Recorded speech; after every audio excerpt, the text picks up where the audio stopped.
আমাদের মধ্যে পারস্পরিক ঐক্য বাড়াতে হবে, আমাদের সম্প্রীতি বাড়াতে হবে এবং আগামী দিনে আমাদেরকে এমনভাবে ঐক্যবদ্ধ থাকতে হবে এই যারা হত্যাকারী গোষ্ঠী এবং তাদের যারা বংশধর, তাদের সহবার্তা যারা আছে, তারা যেন কোনোভাবে আমাদের কাছে কোন রকম আনুকূল্য না পায়। আপনাদের সবাইকে ধন্যবাদ।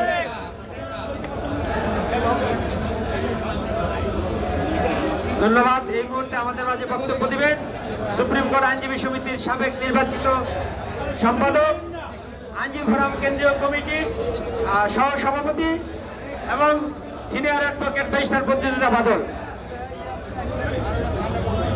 বিসমিল্লাহির রহমানির রহিম। বাংলাদেশ জাতীয়তাবাদী আইনজীবী ফোরাম কর্তৃক আয়োজিত আজকের এই প্রতিবাদ সভার সম্মানিত সভাপতি, সুপ্রিম কোর্ট বারের 3 বারের সভাপতি, সিনিয়র অ্যাডভোকেট জনাব জাহানুল আবেদিন এবং উপস্থিত নেতৃবৃন্দ, আসসালামু আলাইকুম।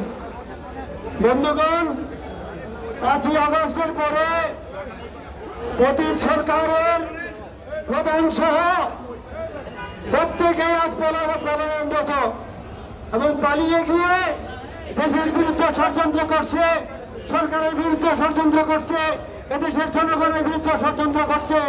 এই ষড়যন্ত্রের অংশ হিসেবে একসময় আনসার দিয়ে বিদ্রোহ করার চেষ্টা করে, একবার আউটসোর্স দিয়ে বিদ্রোহ করার চেষ্টা করে, একবার রিক্সাওয়ালা দিয়ে বিদ্রোহ করার চেষ্টা করে। এবার নতুন খেলায় নেমেছে। নতুন খেলায় ইসকন নামক সংগঠন দিয়ে সরকারের বিরুদ্ধে ষড়যন্ত্রের চেষ্টা করছে। বন্ধুগণ, এই ষড়যন্ত্রের অংশ হিসেবে আমাদের বন্ধু আলিমকে যেভাবে নৃশংসভাবে হত্যা করা হয়েছে, এই হত্যার জন্য অবশ্যই হত্যাকারীকে বের করতে হবে, তাকে কাঠগড়ে দাঁড় করাতে হবে। আমি তথ্যখণ্ডে বলতে চাই, এই ইসকনের হত্যাকারী যারা তাদেরকে গ্রেপ্তার করা হবে, তাদের পক্ষে কোনো আইনজীবী দাঁড়াবে না।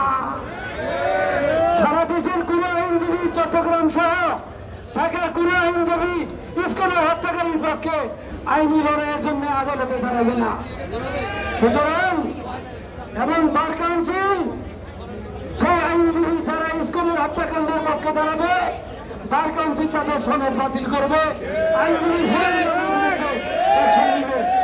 কাজেই দেখতে দেখতে অনেক খেলা খেলেছেন, এবার খেলা বন্ধ করুন, এবার ষড়যন্ত্র বন্ধ করুন, এবার মুখ বন্ধ করুন।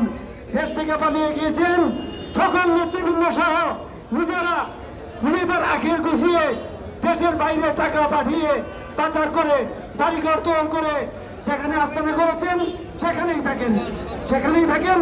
বাংলাদেশে আপনাদের আসা কোনো প্রয়োজন নাই। বাংলাদেশের জনগণ সিদ্ধান্ত নেবে। আপনাদের কোনো এদেশে রাজনীতি করার কোনো স্বাধীনতা থাকবে না, ষড়যন্ত্র করার কোনো অধিকার থাকবে না, মাঠে নামার কোনো অধিকার থাকবে না। তাই সবাইকে বলি, প্রত্যক্ষ পরোক্ষভাবে